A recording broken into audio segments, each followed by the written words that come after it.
So I wanted to make like a very kind of real and impromptu kind of um, discussion um, for those people that are interested in how the aftermath of the northern New South Wales and wider area flood has impacted small business. And, you know, not discounting big business and what they would have sustained would have been huge losses. More stuff equals more stuff to lose, also. But yeah, I just felt like there was a few things that are still floating around that I'd like to share to also to move into a place of gratitude with staying connected to our central core belief systems during a time of crisis or challenge or pressure, because if you can't hold solid to your core anchors and belief systems and integrity when you're under pressure and in difficult situations, then perhaps you need to examine closely whether or not those are actually true for you. Because when you're under pressure, often this exposes like what you really value. Your actions become connected to what you truly care about when the reality is snapping at your heels in a very immediate way. So yeah, I always like to look at things under kind of a microscope to analyze them in retrospect and learn something from the situation. So it's kind of just my approach. So you'll hear me coughing and spluttering. So since the flood, there's been a lot of dust and mold spores and God knows what floating around in the air from all the mud that's sitting around in the aftermath of the flooding, and a lot of people are really sick. So we are trying to get back to work and reclaim those like couple of weeks that we've lost in not being productive, not being able to go to work, not being able to really do anything other than take care of like immediate pressing dramas, like trying to keep the mold out of my house so that I don't like lose everything else that's inside because of the damp. It just, when there's so much rain and constant wetness, like I have a dehumidifier in here and a heater, and even then I'm still like finding patches of mold like a week later. And so, you know, like I'm deeply down the rabbit hole of natural medicine. This week I've been taking some loratadine and a bronchodilator, which is actually ivy leaf, from the pharmacy, so that I can actually like function and not be, yeah, like literally before I started taking, as well as vitamin C and all the other stuff that I can take for allergies and stuff, I was literally unable to function. Like I was sneezing so much and my eyes were so itchy from all the dust and mold spores that I couldn't leave my house because I was not safe to drive. Like I'm not, this is serious stuff. Like this is functional things that need to be handled, really. So it's like 2 weeks past the flood now, and this is the first week that I've actually really been able to do any kind of work in regard to like seeing clients and being able to make any medicines, because my environment and the environment of my workspace are stabilized enough to work in without there being a risk of mold or a risk of like me being too unwell, and not energetically being able to hold space for the plant medicines that I'm making or the people that I'm sitting with. And so all up, it's probably, at least probably 4 weeks of loss of being able to work at the moment for me, because I also moved house before this event, literally 2 days before this event, or one day actually. So I lost a couple of weeks moving, and then it's been 2 weeks since we flooded. And so it's a lot of pressure for a small business to go for 4 weeks unexpected income loss. And there's a deep kind of anxiety that sits at the back of your head when you have your own business, which is like when you're not doing anything, nothing's happening, nothing's moving forward. It's quite intense, because you just have to keep like the flow of work going when you work for yourself. And unless you're planning to take time off, of course. But yeah, it's quite crazy to feel that behind you in the back of your head, like you're thinking, I have to wash all of these clothes and get them dry because they've been damp for days, and like if I don't do it now, I'm gonna lose them. And everybody's lost a lot. Like everybody's lost.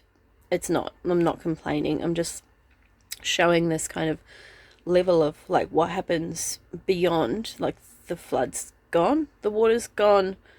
It's not really getting back to normal. It's now just like still trying to make a life out of multiple issues that keep presenting themselves one after the other.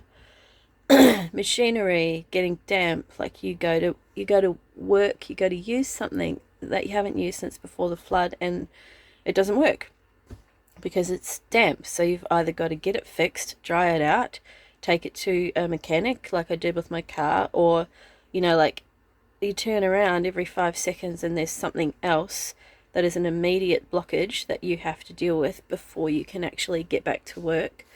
And this is just like it's a never ending fucking story at the moment. Like every time you turn around, it's like, oh fuck, here's more mold.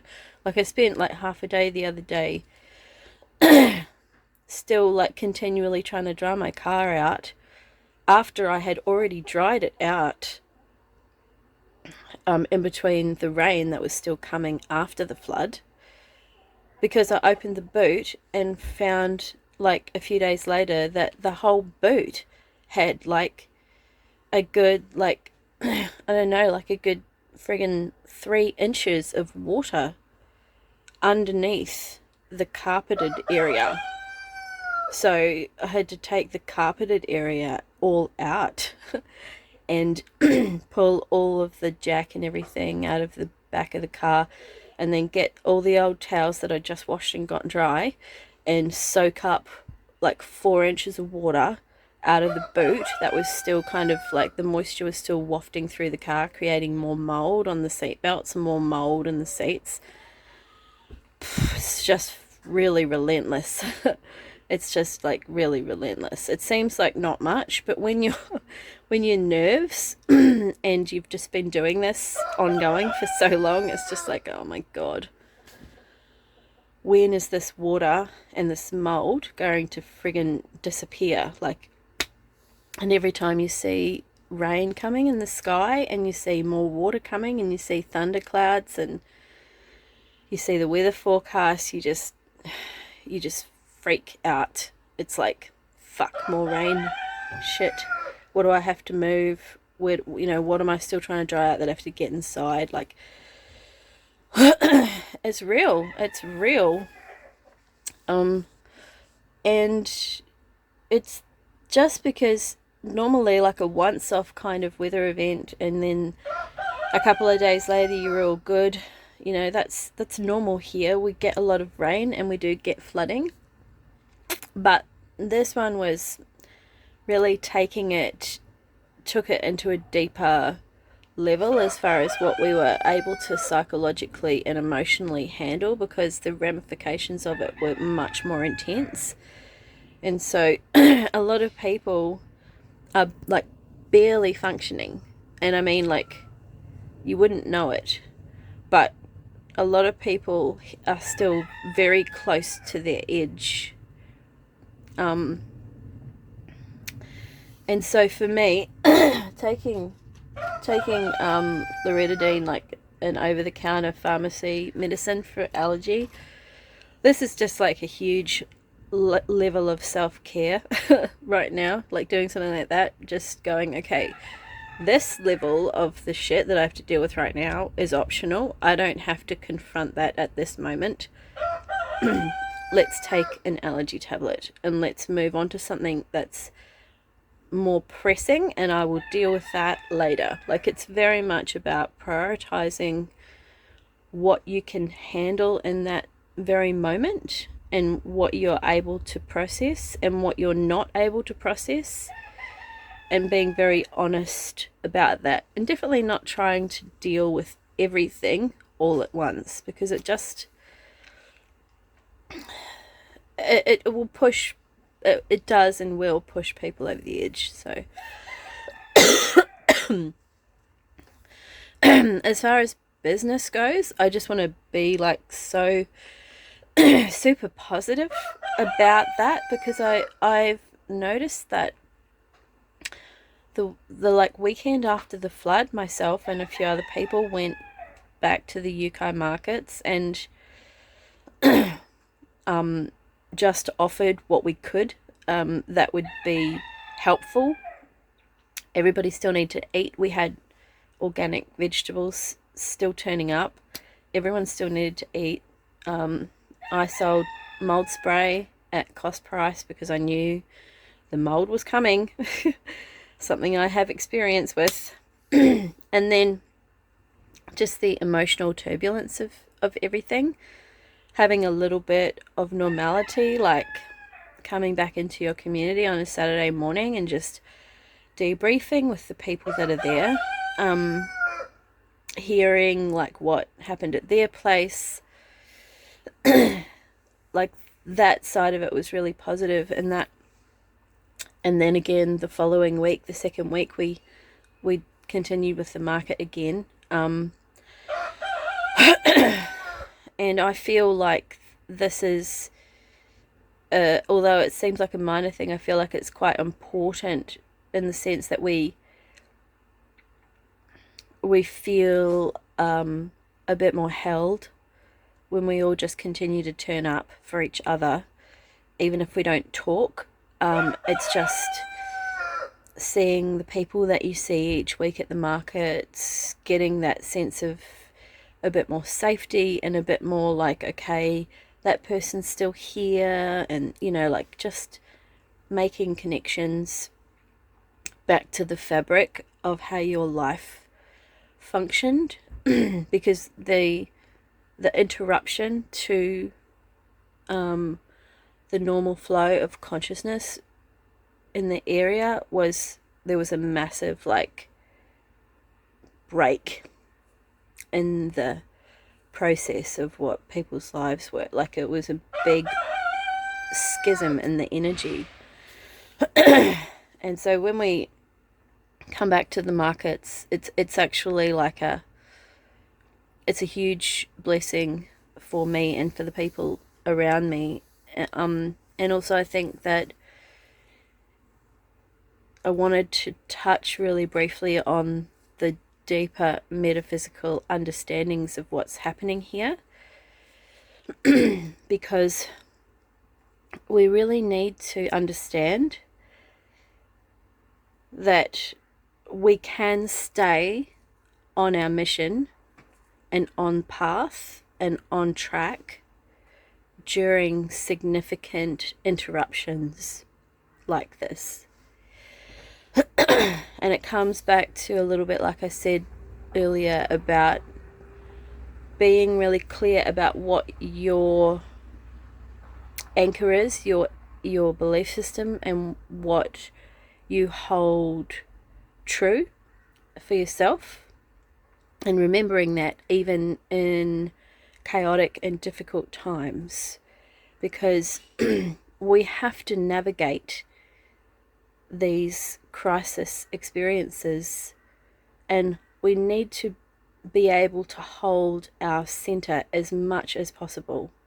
And this is an inside job. No one can do that for you. And if you are really clear about what it is that you truly feel and believe, that will not shift in a crisis. And this is an opportunity now to look back and say, okay, do I really know what I'm clear about and what is really my truth?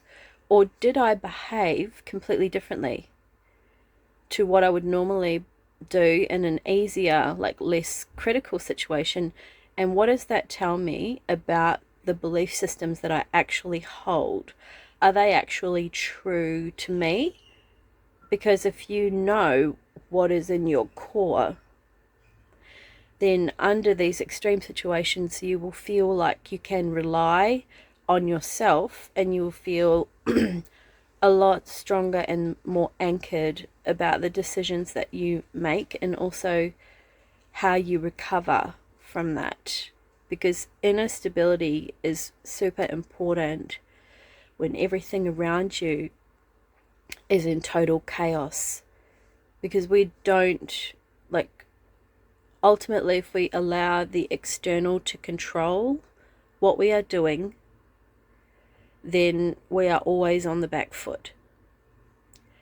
So for me, I had a realization a few years ago when I was feeling really out of control in my life, and the thought that came into my head was, you are steering your own ship.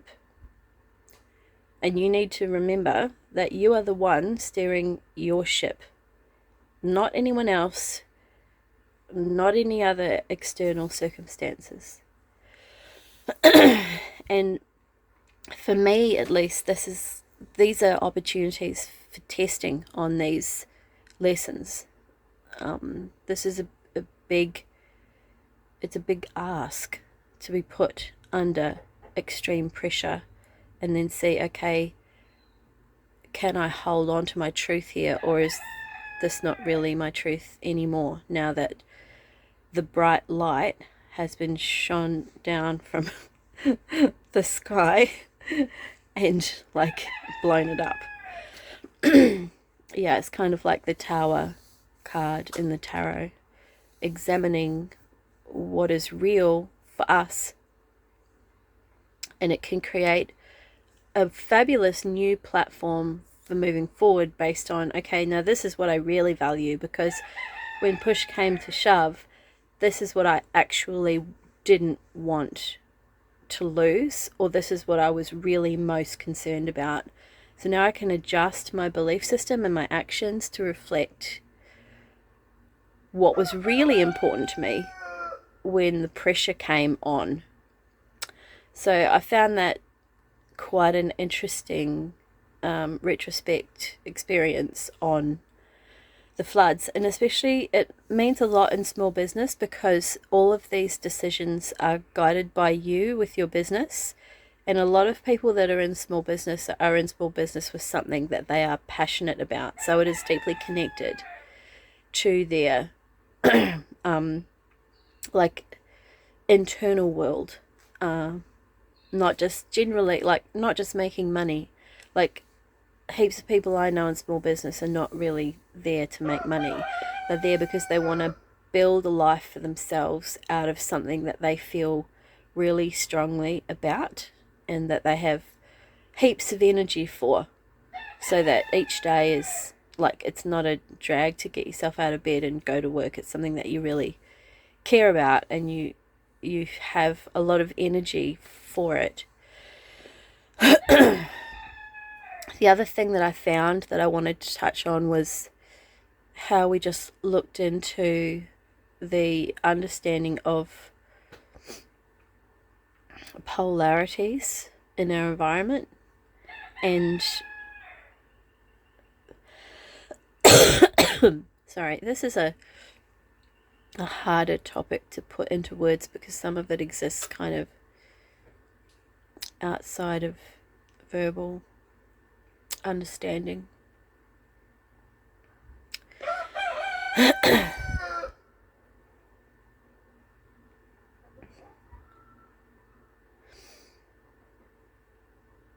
So highlighting how we're all connected, and also how we receive love and support and energetic support and abundance, and how that is how we are not really disconnected from each other or from anything. And the thought that we are separate or disconnected is really proven to be a total illusion in these intense situations.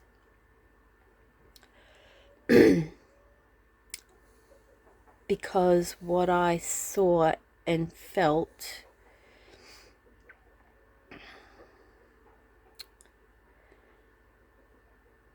was that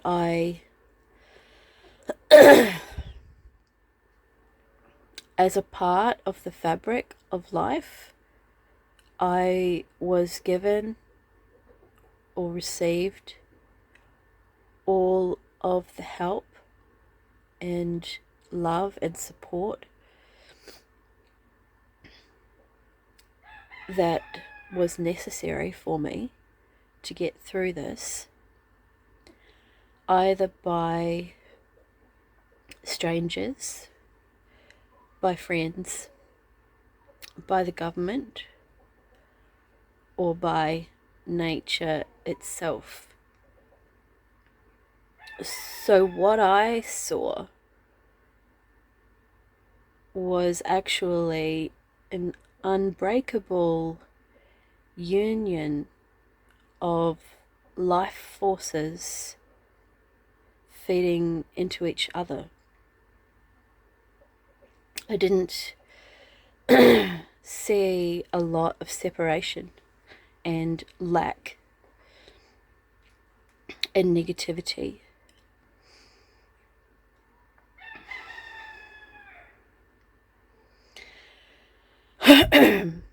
I saw a lot of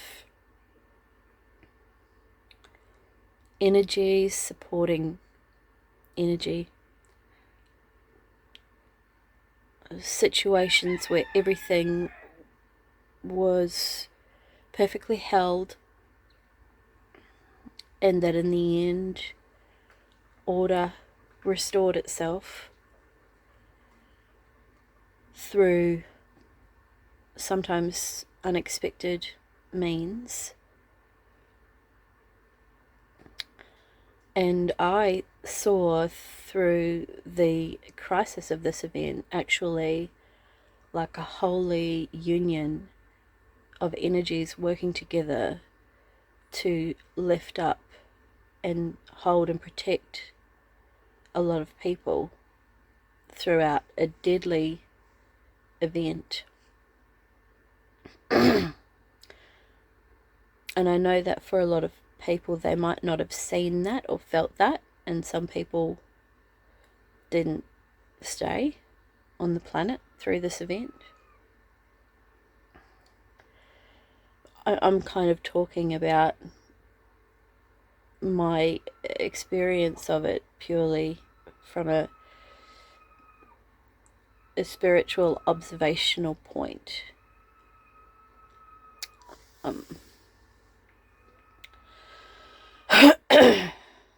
I saw a massive explosion of life force energy through mold and spores, and how all of the water created so much abundant growth and multiplication of abundance in particular forms, that there was an explosion of life that came after all of that water fell. A massive explosion of life force that came through plant growth and fungi, and it was an exercise in seeing how powerful and also how unstoppable life force energy is, and how we can see that as a negative thing or a positive thing or a neutral thing. Where, as we know, some bacteria in some situations is detrimental to some people, and then positive in other situations. I'm still dealing with the effects of mold in my lungs, and like, I don't feel great. There's an explosion in a particular form of energy. But I've seen that, to me, it's been an opportunity to see things with neutrality, and to take away the desire to make it right or wrong, but to see it just as a huge show of potency, and actually, like, of abundance. It's a massive amount of abundance in certain forms. And what we know about alchemy and how we can transform energies is that we can take that abundance and we can transform it into something that's more preferable, as long as, like, in my case, as long as that doesn't cause any harm to anyone else, for me to transform it in that way. It's just my personal belief. So I was actually quite amazed at how I was kind of held and floated through this experience, although it was difficult. There was a huge amount of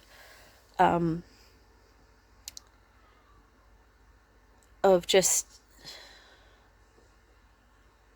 connectivity and integrated forces moving together to create so much life and so much raw energy that we can actually utilize if we look at it from an empowered perspective, and not from a state of I've lost everything. I'm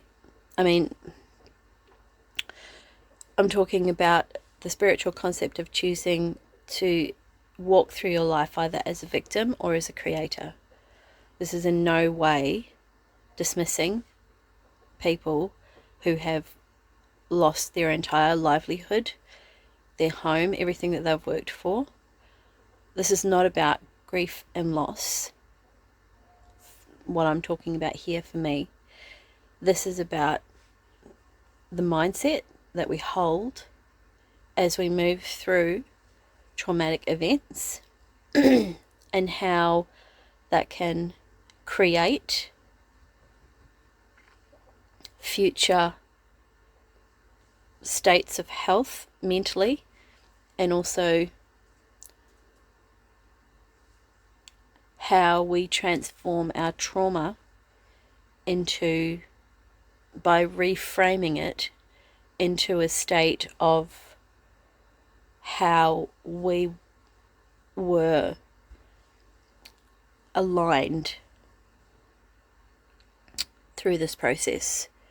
How was I aligned? What did I see about myself? What choices did I make? What did I receive?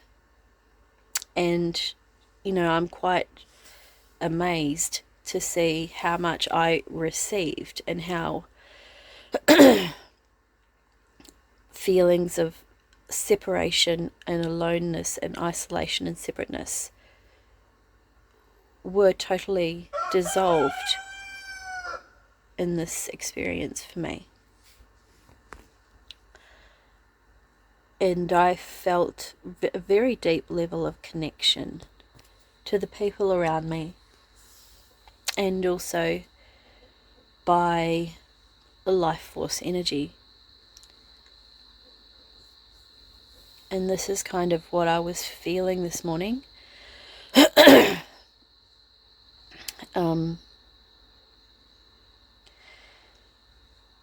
And yeah,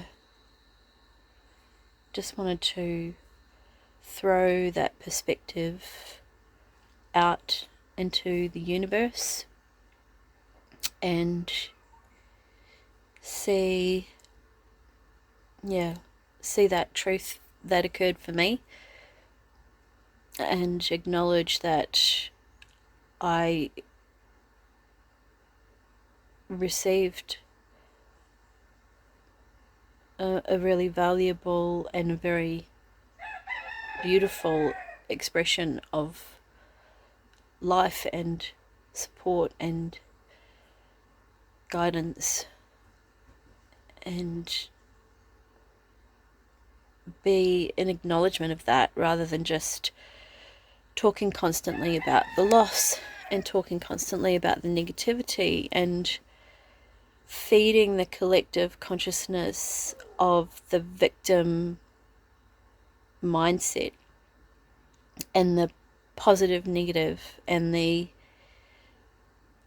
right, wrong, a lot of which is totally dependent on the person, the situation, the time. And it's not black and white. This experience was not black and white for me.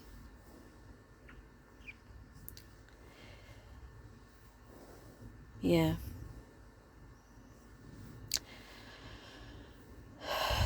So I just wanted to share holding like an open space in the mind for these experiences that we are going through at this time in history, to hold like an open perspective on what we may see and feel for ourselves. Yeah, I think that's it.